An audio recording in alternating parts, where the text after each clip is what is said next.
webinar series created for EDU marketers, featuring industry experts and thought leaders discussing the latest trends, insights, and strategies in the education space. Today, we'll focus on how the pandemic expedited the move online and how education providers can distinguish themselves in this highly competitive landscape. We're lucky today to be joined by two EDU experts. So we have Andrew Crisp, co-founder of CarringtonCrisp. He's an education consultant who will share his industry perspective, and our very own Joyce Lee. Some of you will be familiar with Joyce. She's an EDU account executive, and she's going to share her platform observations and LinkedIn insights. So before we dive into the content, we just want to cover a few housekeeping rules. So the first one, we really want to hear from you. Throughout the event, please use the chat feature to submit your questions, drop in your comments, and more. My colleagues and I will be monitoring the chat for your questions and comments throughout the session. If at any point you experience technical difficulties, please hit the refresh button, and that should resolve any issues. Your feedback is extremely important to us. We hope to host many more webinars in our series moving forward, and your responses will help to make them the best events possible. And please share what you've learned. We encourage you to post your thoughts on social using the hashtag #InGoodCompany with LinkedIn. And with that, I want to introduce Lisa Mabry. Lisa is a sales and marketing professional who has worked with media companies to help them develop market and digital advertising products for sale to major brands and agencies. She's worked directly with company stakeholders at media companies to bring product vision to life in competitive markets. Lisa is currently a manager of client solutions in the LinkedIn Marketing Solutions education vertical, working closely with teams to support strategies for client success and growth. Lisa, before we jump in, would you mind sharing something that's not on your LinkedIn profile for everyone? Thank you, Bridget. So what is not on my LinkedIn profile? So something that I don't believe I've shared previously when asked this question is that over shelter in place last year in the San Francisco Bay Area where I live, I developed a joy for building adult Lego Technic structures. So if you don't know what those are the structures that kids don't normally do because they're much more advanced. But I've built two so far. I've built the VW bus, the Millennium Falcon from Star Wars, and I'm in the process of building my third, which is the Land Rover Defender, which has 2,573 pieces. So you can't lose one piece. You definitely cannot miss a step because that's disastrous. But that said, I find the whole experience oddly stress relieving. So that's what's not on my LinkedIn profile. But on to more interesting things, I'm very excited to introduce our speakers for the latest installment of the In Good Company webinar series to discuss the future of lifelong learning. So our first speaker is Andrew Crisp. Andrew Crisp co-founded CarringtonCrisp with Mary Lou Carrington in 2003. Since that time, the business has worked with nearly 200 universities and business schools in 35 countries, conducting a range of consulting, creative, and market research projects to help institutions change. Andrew has spoken widely at industry events organized by AECSB, GMAC, the Chartered Association of Business Schools, EFMD, the Association of Asia Pacific Business Schools, and many others, as well as being quoted in the Wall Street Journal, the Globe and Mail, and the Australian Financial Review. Andrew has considerable research and communication experience, having worked in the working for a branding agency in the employment as an employment correspondent for the European newspaper and as marketing director for an internet business. He has also worked in corporate communications, where projects included developing advertising campaigns for Andersen Consulting and Citibank, producing newsletters for Johnson & Johnson, and the rebrand of London Business School. Today, Andrew will be sharing insights from a 2021 report where LinkedIn partnered with Andrew on his global research, The Future of Lifelong and Executive Education, where we can gain insights into the seismic changes that are happening in the education landscape so we can provide our education partners with the insights that you need to help build your strategies to be successful. It's a privilege to have Andrew with us today. And also speaking is my teammate, Joyce Lee. Joyce is an enterprise account executive on the education team at LinkedIn Marketing Solutions. In her role, she advises companies in the workforce training and education technology sector on how to best utilize the LinkedIn platform for brand building, user acquisition, and B2B demand generation. She loves her job because she frequently gets to tap into LinkedIn's real-time, forward-thinking workforce data, and while partnering with some of the sharpest growth marketers and innovative companies in the world. Prior to LinkedIn, she led media partnerships at The Economist and produced news content for CBSnews.com. Also very excited to have Joyce speak with us today. So joining us now is Andrew Crisp. Welcome, Andrew. Nice to have you here. It's a pleasure to be here, and thanks for that wonderful introduction. I can't compete with your Lego expertise, but I hope to share some useful insights today, so thank you very much. Well, it's a pleasure to be presenting to this audience and to share some of the insights from the study we conducted earlier in the year with LinkedIn. It was a global study. We had around 2,500 individual learners aged 25 to 55, as well as 500 employers take part, and was originated on the back of 3 previous studies we'd done in the decade before, looking at the changes in executive education. But this time, lifelong learning was really the focus, because we saw very clearly in 3 other studies that we did last year that this was the big shift that was taking place, that the push into reskilling and upskilling. In fact, you can go back before the pandemic. There was a very good report from McKinsey at the time, which talked about 350 million people worldwide having to reskill and upskill to remain in employment. If you then layer on the impact of the pandemic, that number will increase many times over. So a big focus on reskilling and upskilling.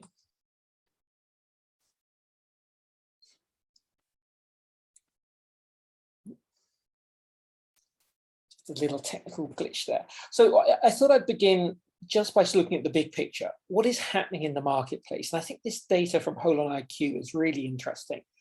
So back in 2019, the online learning marketplace was valued at 45 billion.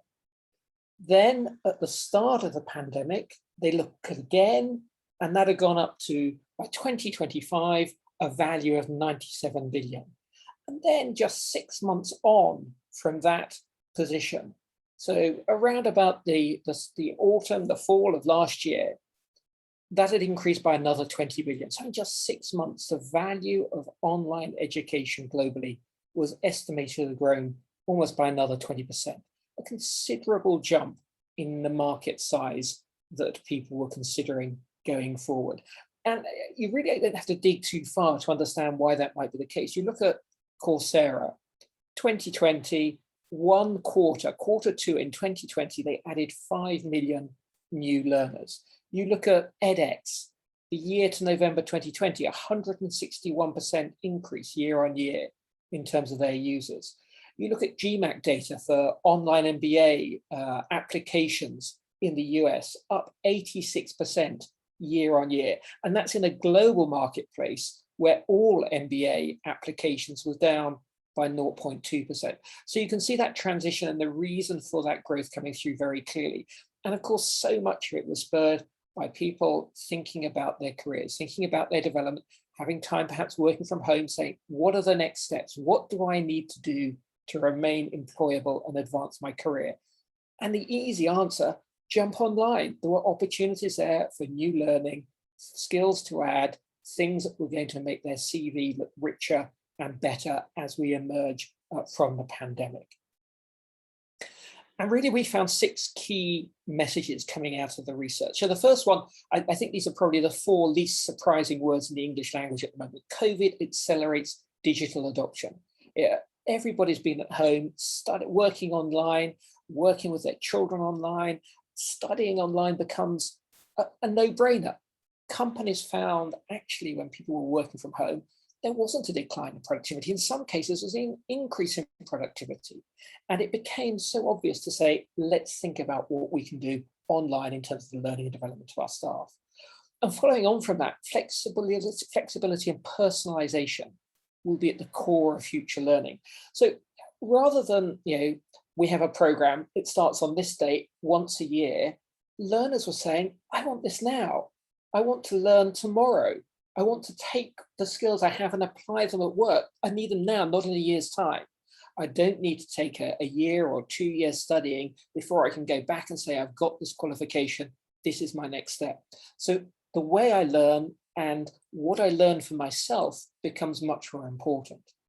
And as part of that, you see the third point here is the death of geography. This idea that if I'm on the other side of the world, historically, the cost of travel, the time involved, the opportunity cost of giving up my job, it made it impossible to consider a great institution on the other side of the world. Today, all of those barriers are gone. All right, they may be in a different time zone, but with the opportunities of different modes of learning, somebody who's living in Vietnam can study with an institution in the US. Somebody who's in South America can study with an institution in Europe and never leave home. So geography becomes much less of a barrier to the development of the learning and education marketplace. And because of that, the fourth point becomes key. Brand becomes ever more important. If you want something quickly and you're looking anywhere, top of mind awareness of a brand will become so important. If you don't know the providers, if you don't know their reputations, they may not even be considered. If they're not coming up in search engines, they're not appearing on social media platforms, you're not going to know who these people are and what they offer. So brand becomes absolutely key. And because of that, we have new business models emerging. I mentioned the MBA market, a great example, a company called Quantic have an MBA program now, entirely online, delivered through a technology platform. In the year that the MBA market was going down globally by 0.2%, Quantic had 70,000 applications for their MBA program. So there are these new providers, often technology-led, often backed by venture capital, coming into the marketplace, offering really interesting solutions to learning and development. And because of all of this, this last point becomes key, collaboration. Not everybody can do everything. If you want to have that global awareness, perhaps you need to reach out. So collaboration across universities, collaboration between universities, collaboration between universities and the commercial sector, collaboration with governments to deliver skills development programs across the world for different populations. But all of this wraps up to a big picture of enormous change in the learning and development marketplace. Let me just highlight a few pieces of data. I thought this quote really summed up the change very well. It's from a previous chief operating officer in international business school, who's now a senior advisor with one of the leading OPMs. And this idea that previously we had to send people away. We had to send people to Harvard to study. Interesting, Harvard is that top of mind brand awareness again, that he chose to say Harvard. That you'd send 2 people away and it would cost you maybe $50,000. Today, you can send people to the same Harvard content for the same fee that you can send 50 of your staff to be developed. It completely transforms the opportunity for employers. You can see in the data here, learners saying that future learning will have to be with an international brand reputation provider. Why is that? That's because the qualifications they get, and we'll come to that in a moment, may be less well known. But if it's from a provider that the employer knows, then all of a sudden that qualification has portability. It can take them from one career to another. We see geography becoming less important. And we see employers, 81% saying they're seeking to build a long-term relationship with learning providers. They want the brand reputation as well, but they want to enable them to have successful lifelong learning programs that stretch through the generations, that keep people going with them, perhaps people who leave and come back, but continue their development. So those associations become really important. And it's very interesting as well, we were able to break down the data between LinkedIn members and non-LinkedIn members. And you find some really interesting detail in that breakdown. So here, do you plan to upskill or reskill in the future? Big increase, 31% more LinkedIn members than non-LinkedIn members. Secondly, where's your development going to take place? LinkedIn members much more likely to look online. Both quite high percentages, but a clear difference between the two groups there. And I think you've got a group here who perhaps feel comfortable online, they're using LinkedIn a lot, they're seeing what's happening. A couple more quick pieces of data. Beyond how to learn, of course, it's important about what you learn. And what was very interesting was the mix we found here. Again, some differences between members and non-members, but the key point is it's a mix of traditional subjects and newer subjects, subjects for a new economy. So yes, strategy and leadership and communication are all there, but also digital transformation, data analytics. And if you go a little bit further down the list, a long tail of things that more than 10% of people wanted to study, you've got things like diversity, equality, inclusion. You've got things like managing a diverse workforce, real interesting detail that people are getting into. So a real diversity of skills that people are looking for. And then how do they want to learn? What qualifications? I hinted at this before. There's a real change taking place. Yes, master's degrees, traditional master's degrees, number one choice.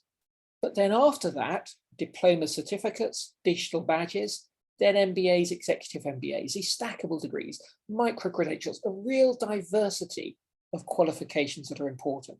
And that's bringing people to branded providers to have that comfort when they speak to employers about the value of what they've been learning. Now, that's a very brief overview. I'll be here to answer some questions, but at this point, I'm going to hand over to Joyce Lee to give her perspective from LinkedIn. Joyce, over to you. Thank you, Andrew. Hello, everyone from San Francisco. Good to be here. I'm excited to connect with you all virtually. So we surfaced timely data from our network, which consists of over 700 million professionals, 120,000 plus schools, and over 20 million jobs to reveal insights on key topics that we believe is highly relevant for today's education marketer. So while many industries are facing swing cuts in their marketing budgets these recent years, marketers in the education space are actually gravitating towards LinkedIn and increasing their paid media spend. This is largely due to two things. First is our unique ability to target specific groups of high intent and engaged prospective learners.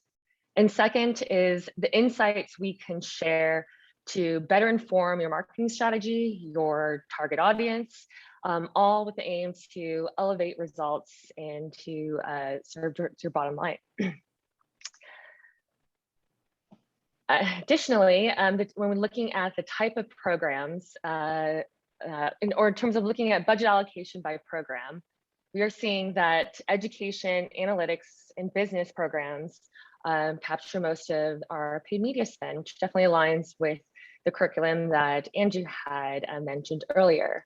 Nursing, arts, and finance programs also made up a large concentration. And moving on in terms of the keywords, in terms of assessing the growing interest, we're finding that there is this growing interest for both online programs, short course programs like micro-credentials, certificates, and boot camps. And then beyond that convenience factor, we're finding that students are drawn by the technology advances that enable these online schools to deliver excellent and quality education. Naturally, enrollments for these programs are also increasing. Just this quarter alone, from the previous quarter, we saw a 77% increase for enrollments for online programs and e-learning courses as well. Additionally, we found that over 50% of this year's enrolled students saw an education ad highlighting the effectiveness of your paid marketing or media on our platform. So to close out to some of the data that we're seeing, I'd love to present or touch on the pandemic's, touch on the pandemic and how it's accelerating kind of three major shifts in education. First and foremost, we see that education is increasingly being delivered direct to consumer or direct to learner. Again, to kind of highlight a similar outcome that Andrew touched on. Today, learners can use technology to access education more quickly and effectively. And going direct to learner broadens really that set of potential learners and also new entrants. I love this example from Sofia Amoroso, who is a serial entrepreneur, was most recently known for her Girl Boss brand, and also a large e-commerce retailer that she had launched named Nasagal. She is perhaps a perfect example of a learning provider that is taking advantage of this really inflection point that we had during the pandemic by launching a very highly interactive coursework that's based around a short and condensed business class. What's unique here, and that many schools already continuously do, is that she leveraged her network of about 600,000 followers on her social media outlets, and did offer like a teaser or a course preview of one of her classes, which in this case it was to how to create an iconic brand. What was interesting is that, again, course previews are not a new strategy that maybe traditional schools have continued to also follow, but she used that to layer on a hook and provide a more interactive kind of format, and also delivering, mailing a notebook to each student. And at $2,000 a class, with about 30,000 people globally attending this free preview, with a 1% conversion rate, that's really definitely good business. So we predict that more and more providers are going to align and go down this offered route, especially since now anyone today can go on their mobile device and on their desktop to transact on a course. Secondly, yes, the talent market ebbs and flows, but there's one thing that is very clear is that companies are hungry for talent. We're hearing and we're dubbing that there is this great reshuffling, specifically around millennials and Generation Zs in terms of their questioning their career progression, their career goals. So with that, it's shifting this dynamic in that originally the onus was on the learner to really take hold of their traditional education. But to retain and attract talent, companies are now taking on, and we're already seeing this with partnerships with 2U and Guild, and then also companies like Waste Management, Walmart, Chipotle, and now Amazon most recently, offering full tuition and textbook benefits to upskill and train their employees, and of course, attracting more people from the workforce. And lastly, digital transformation is accelerating, and what's very clear is that the jobs that we have today may not even exist in just 5-10 years' time. In fact, actually, most jobs in the 2030s and the next 15 years haven't been invented yet. So with that said, it means that today's professional will need to own their education. And I love a statement that learning really is the new pension, because this provides career stability. But without, we all know that the continuous need to upskill and reskill your skill set will be ever present. So with that, I'll pass it back to Lisa. Excellent. Thank you so much, Joyce and Andrew, for giving us a look into how COVID has influenced digital adoption and is changing the landscape of the education industry. We are now going to move into a Q&A discussion with Andrew and Joyce. If anyone has questions for the panelists, please feel free to drop those into the chat. The chat is being manned by my esteemed colleagues, and they'll make sure that I receive your questions and can pose them to the panelists.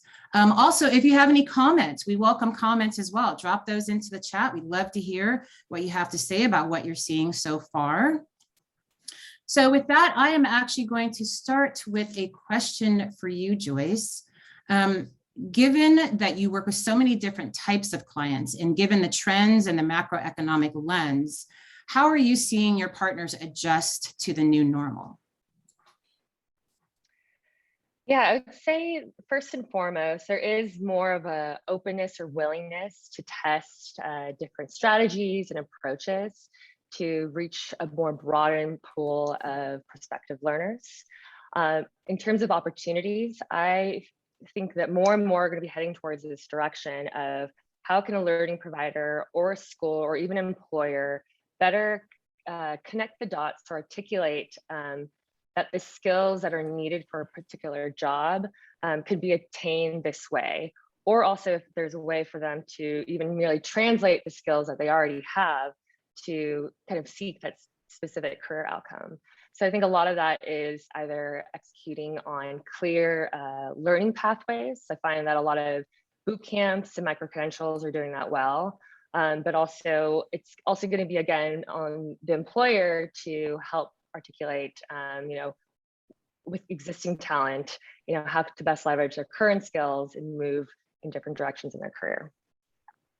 Right. And then a follow-up question to that. Again, based on your experience that you have in working with so many different types of clients, particularly ones in the technology sector, how can a business better leverage LinkedIn to meet the changing needs of their target market or markets? Yeah, I'd say, oftentimes new partners that I work with, they don't really fully understand our broad suite of capabilities. I definitely think first and foremost, yes, in many ways we are a marketing solutions partner, an advertising partner, but we can do so much more than paid media. And one way is leveraging our member data and understanding how we can better map either ideal customer profiles or better segment your desired kind of influencer list. With many of the businesses that I work with, their business models are heavily predicated on driving more consumers to this kind of learning module, like where they can transact online. But I think the trend with a lot of these educational technology companies is to go up market and to also sell into large enterprises. So with that is, given that one business is quite more mature, there are ways for us to partner with companies and marketing orgs to, pull some insights on those consumer users to, again, best identify who are the most highest quality prospects that we could also go to market with and drive demand with on more of that business or enterprise arena. So thank you. No, I appreciate that. Question for you, Andrew. You work with a lot of global clients in Europe, Asia, and other countries around the world. Given the increase in openness in online programs by prospective students, how are these businesses responding to themselves? Or repositioning? So how are they repositioning themselves? Yeah, it's a good question, Lisa. And I think the main thrust is really to think of themselves as global. A lot of them have strongly developed regional perspectives, perhaps national perspectives, even continental perspectives. But there is a desire amongst these institutions with the strong brands to leverage those brands and develop a much more global approach. And you're seeing it both from European institutions who are looking to the US, US institutions looking outside of North America, some Asian institutions. There's one in Shanghai, which now has a base in Europe and another base in Ghana, and looking to build that global positioning. And I think, as Joyce said, as learners are perhaps looking for different approaches, so these institutions are looking at taking different approaches and taking risks to a certain extent by developing new programs and new forms of delivery. And are you finding that your international clients are looking to enter the US and try to enroll US-based students? Yeah, certainly they're looking that way. We've just done a project for a leading European business school looking to launch their first online master's degree. And the US is very much a target market. I was at a virtual conference with Canadian business school deans last week, and they were saying how Australian providers are moving into the Canadian marketplace because when Canada finishes work, the Australians are just waking up. So it's great timing to be able to deliver to this audience in Canada. So you have little quirks like that. I'll just give you one other example. They're not a client. We were doing some research and we came across a company called Byju, BYJU. I suspect many of the audience today won't be followers of cricket, but if you do, they're sponsoring the World Cup T20 at the moment. The point being, this is a company that didn't exist 10 years ago, now has a market cap of around $18.5 billion at their latest valuation, or rather, not market cap, they're not listed yet, a valuation of around $18.5 billion, have just signed a deal with Disney to license their characters to help children learn maths, and are saying they're looking to get into the workplace learning market. So you have these companies who have emerged very rapidly, who are looking to build global portfolios. And the US, of course, is a very important part of that global portfolio. Yeah, absolutely. This is a question for both Joyce and Andrew, for you both. You mentioned in your presentations the rise of interest in non-degree programs such as digital badges, certificates, micro-credentials. What does this mean for universities, Andrew, and for education providers, Joyce? Joyce, do you want to jump in first? Sure. I would say the opportunity is hot right now to get in front of these learners, particularly because learners are now more in control of their own development. And now that's actually now also being pushed on by the media and the corporate world. In addition to that, kind of highlighting what Andrew had previously said with the different business models, there are the short courses like the Coursera's, the Plural sites, the Stack Overflows maybe that are a little bit more skills heavy based.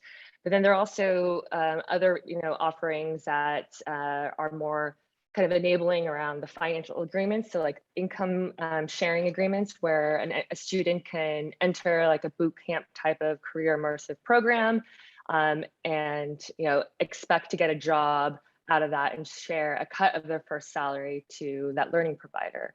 So what I'm highlighting here is that the learner has a bevy of choices that can fit based off of their needs. And it's exciting because I think it definitely broadens the pool of potential learners. I think before, when I first joined the team, it was quite known like, okay, this is a desired profile of a potential student for this program.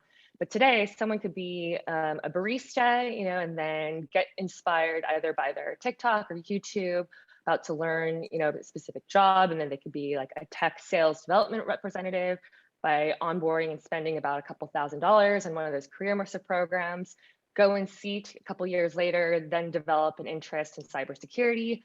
So again, going back to this continuous learning path, like I think for learning providers, the biggest opportunity is now to market, but also think very broadly and longly that there's this whole other like learning journey ahead of everyone really in the workforce. I think I'd add 2 or 3 things from a university perspective. Probably the key word here is flexibility. Universities have been used for many years to delivering education in a very linear fashion. You start on day 1, you finish 4 years later, 3 years later, 2 years later, whatever it might be. Increasingly, the learners want to be doing things in bite-sized chunks. They might stick with the same provider, but they'll learn something, use it in their career, develop their career, then they'll head in another direction, something else again.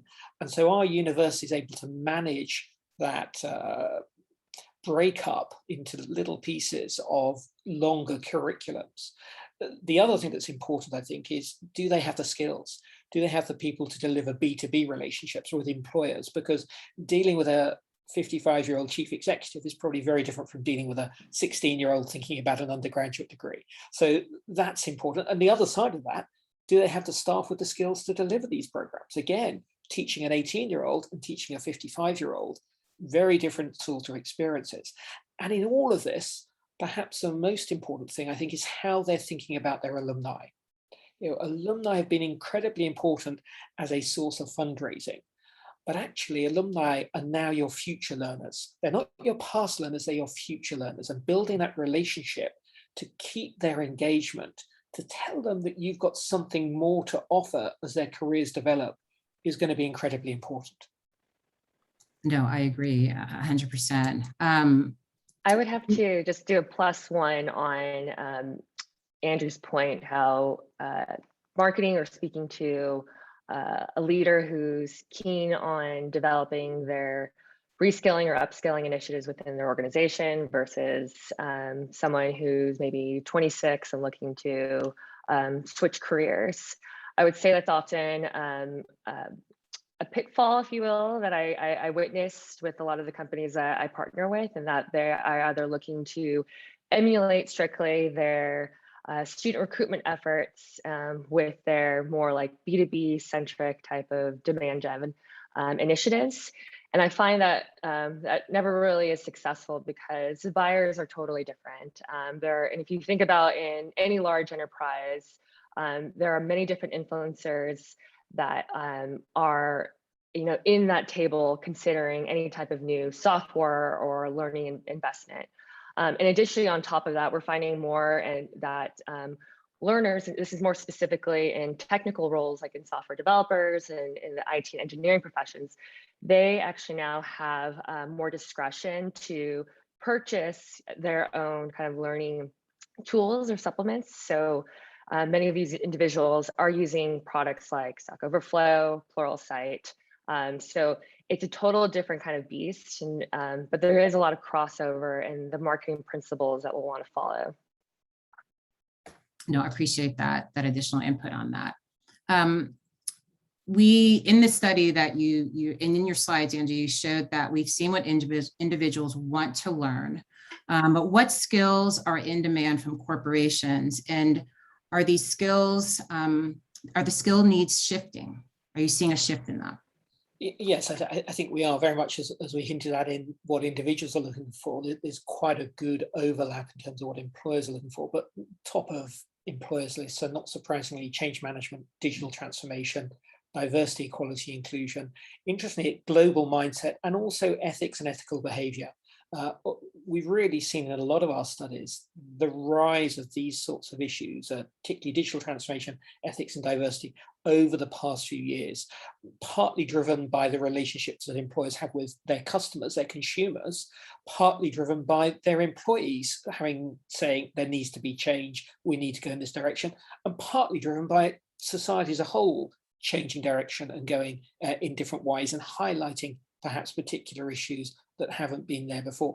So yes, of course, there's still interest in leadership, but even something like that is changing in its nature. The last 18 months, we've seen remote leadership very much come to the fore. And someone suggested to me recently that perhaps the leaders of the future are the influencers of today. If you can convince somebody over your desktop from a small camera in your bedroom, then perhaps you're a great person to motivate a team when they're distributed across the world and all you're doing is talking into your laptop. Anything you want to add to that, Joyce? No, he covered everything. Perfect. Another question for you, Andrew. So we've heard how companies are creating closer ties with education, but what sort of relationship from your perspective do they want? And what skills will universities need to build strong relationships with corporations? I think that's a really interesting point, Lisa, and I think it builds a little bit on what we were talking about a moment ago, what Joyce was saying as well, that the different nature of individuals within organizations, you can't simply take a model you've had before and transplant it again. It is a much more long-term relationship as well that these companies are looking for. Again, with students, even if they were studying for 3 or 4 years, it was quite often a single hit at a university for a degree and they weren't going on, whereas employers are looking to take their employees on a journey. They'll target people who they think have potential. New people will perhaps join. The company will need to evolve. They'll need to go in a different direction.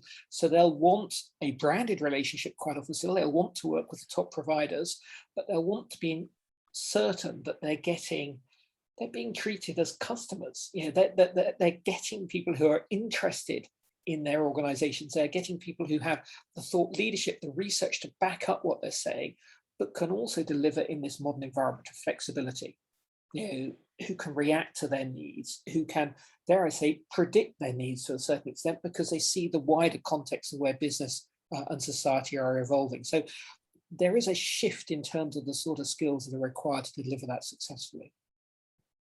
Excellent. I'm actually getting some questions. I'm going to shift gears a little bit here and pull some questions from the audience. So the first one is, it says here, Angie, you emphasize the importance of brand. Did the survey ask about which brands were the most trustworthy or compelling from an online learning standpoint? Yeah, we had a single question, so not a lot of detail, but we asked about awareness and consideration. We gave people about 13 or 14 different options. And believe it or not, LinkedIn Learning came out top, which I'm sure you're delighted to hear, Lisa. It was marginally ahead of a whole host of others, and you won't be surprised, it's the ones that everybody has heard of. It's Coursera, it's edX2U, it's FutureLearn. Udemy was quite high on the list on a number of cases, There are one or two others as well. I think those are the ones that have established themselves in the past 5 years. Yeah, they've had a high profile. They've made connections with corporates. They've made connections with governments in some cases. And so it's not surprise. We're back to this question of top of mind brand awareness. And at this stage, those are the ones that are leading the way.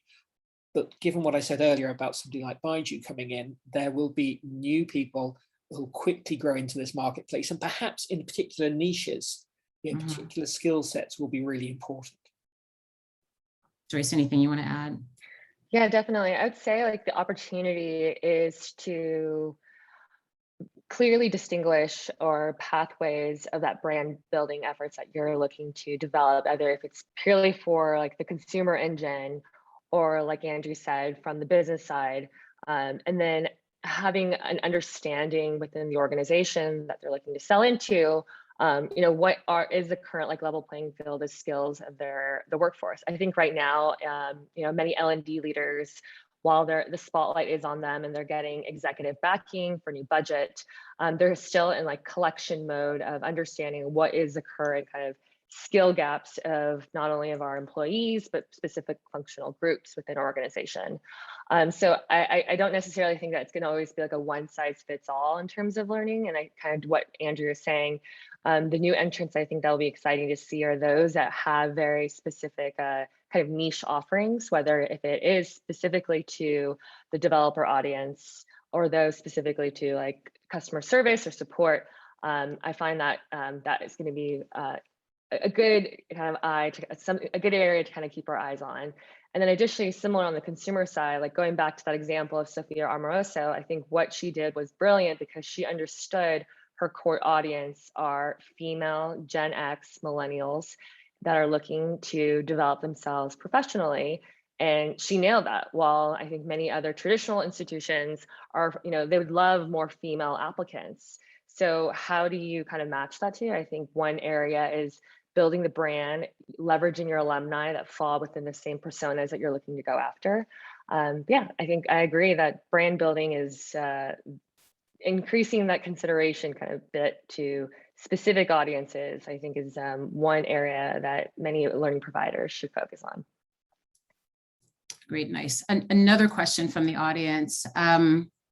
What if your institutions haven't transformed to virtual online learning, but back to in-person? How can we market the certificate and training program and meet the changing needs? I open that up to both of you. Well, I'll talk in general terms. Joyce, you might want to talk about the platform, I guess, in a moment. But my sense is, of course, there will still be local and regional marketplaces, and it's about audience. So who are your audience for these on-campus programs potentially, and then working out what are the media, what are the channels to reach those particular audiences. Of course, there'll be an audience for local. People will feel comfortable with brands that they perhaps know because they're in the locality, that are used by other people, used by local companies. So I think that is probably the key.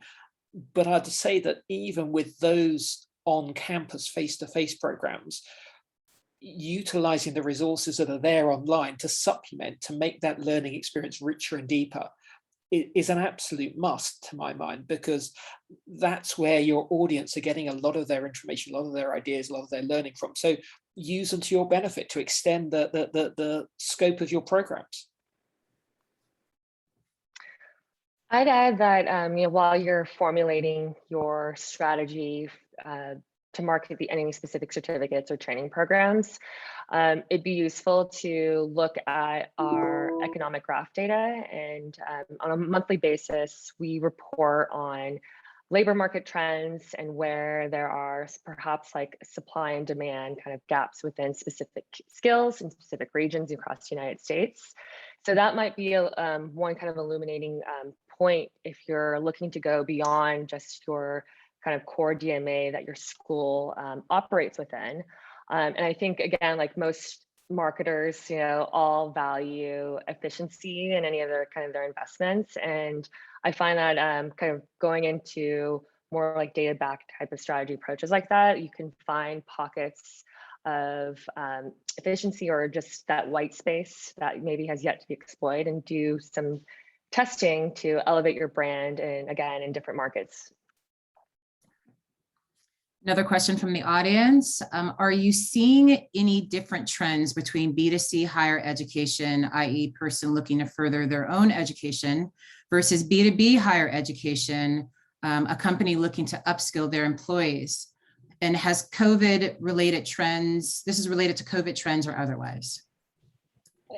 I think it speaks to something that we mentioned a little earlier, where the employer is looking for that deeper relationship.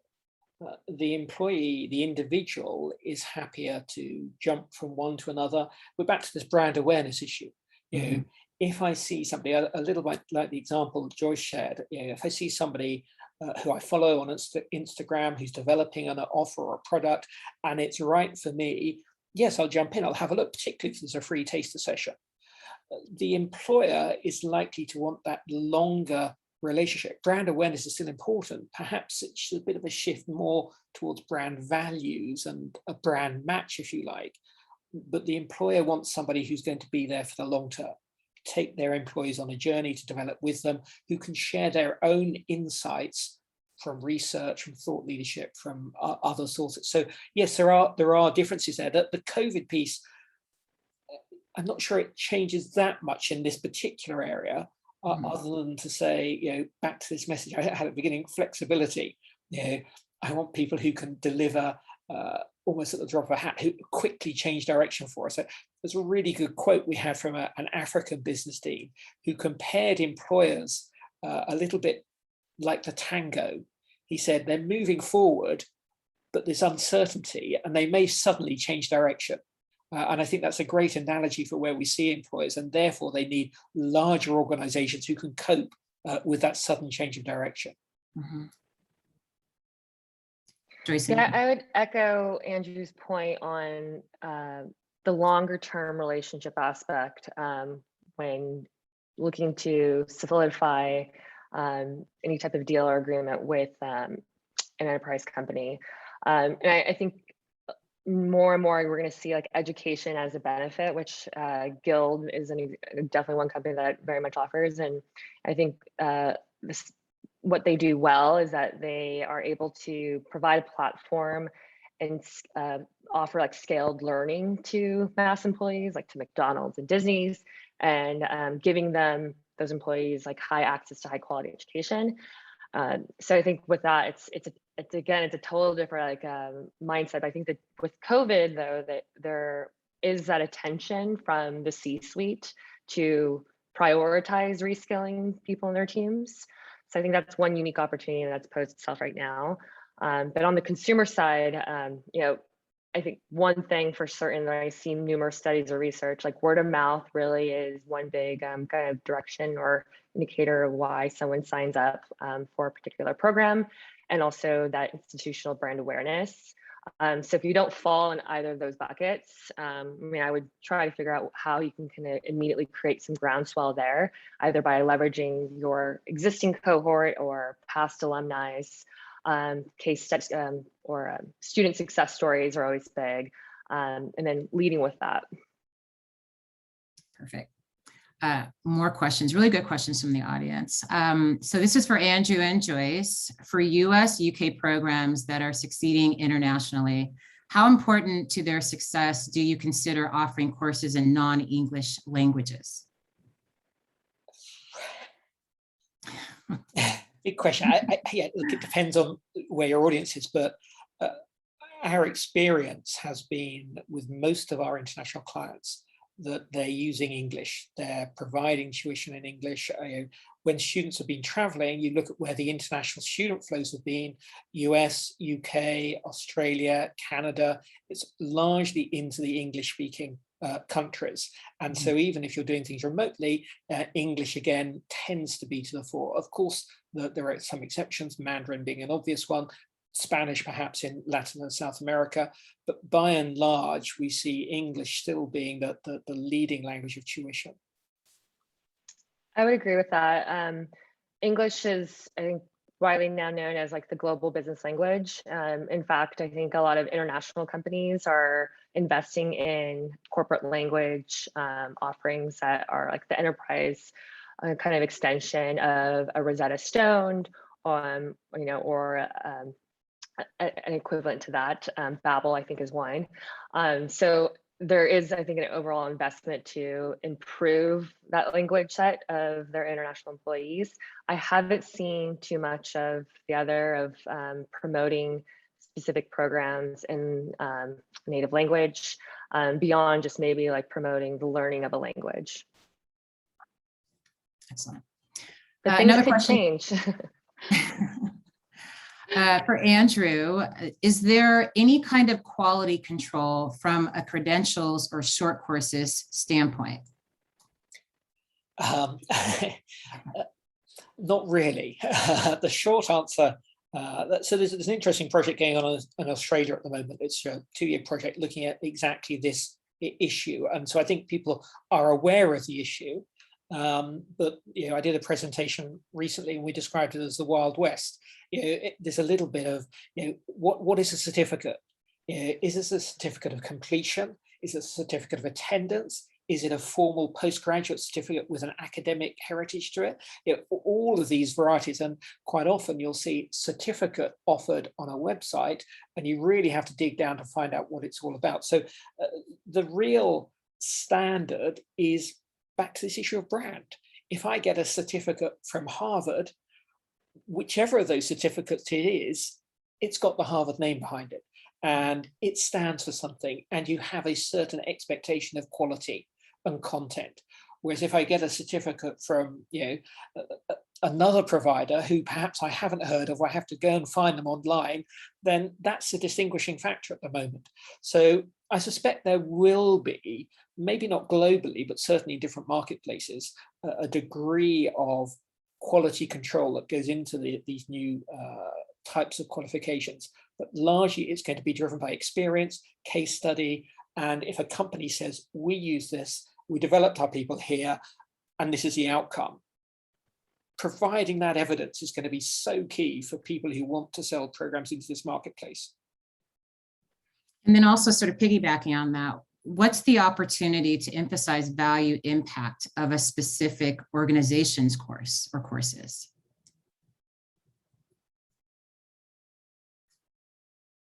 Sorry, I just missed your question. That's okay.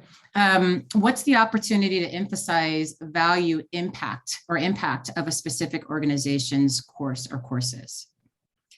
I think that really builds on what I was saying a moment ago in terms of, you know, case study and example.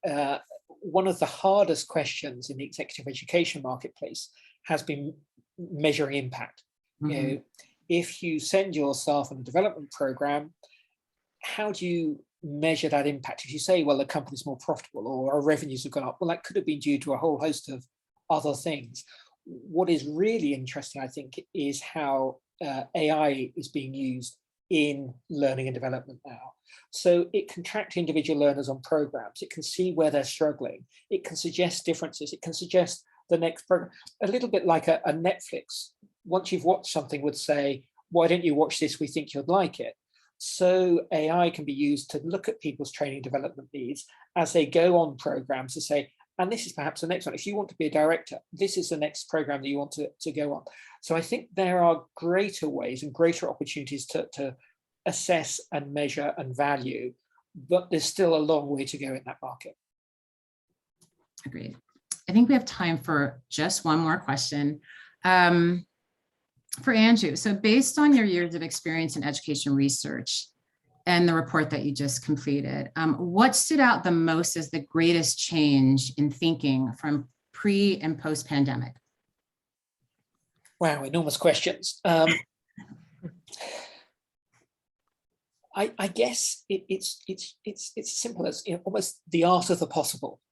You know, before the pandemic, there was this great interview. I mentioned linear education. It's a great interview from the Minister of Education in Singapore back in February last year, I think it was, who talked about, you know, we need to detach ourselves from how we did things in the past.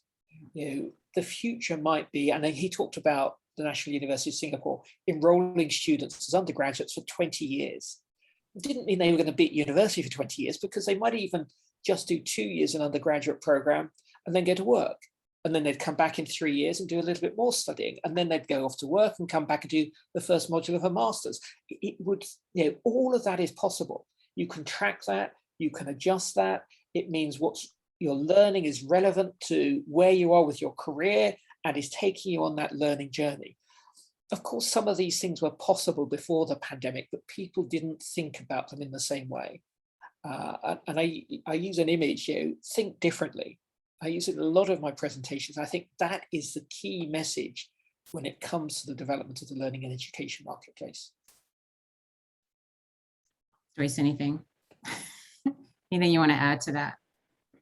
Yeah, no, it just seems we're in this really interesting inflection point, and with especially now more recruiters or employers taking more of a skill-based approach to hiring, and there's now this kind of understanding, and maybe we're not there yet, but a traditional education or traditional degrees are not necessarily going to be required to obtain jobs that are going to be near in the future.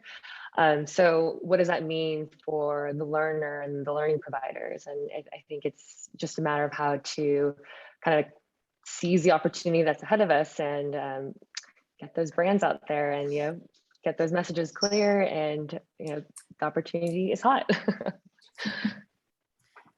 It's definitely, the pandemic has definitely changed sort of the landscape overall, but in interesting and new ways. And I'm sure we're going to see more of that as it evolves. I do want to, we are close to time. Just want to say thank you to Andrew and to Joyce for your incredible insights that you shared today. I also want to thank Bridget Weedy for hosting and kicking off the webinar. And most of all, I do want to thank the audience and the attendees who took an hour out of your day to join us. We appreciate that immensely. Please take a moment to fill out the survey. We appreciate your honest feedback, and we do take that to heart.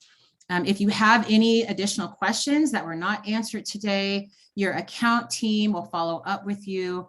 We will also be sharing the slides and the video from this presentation. If for some reason you don't have an account team, also feel free to reach out to any one of us on LinkedIn.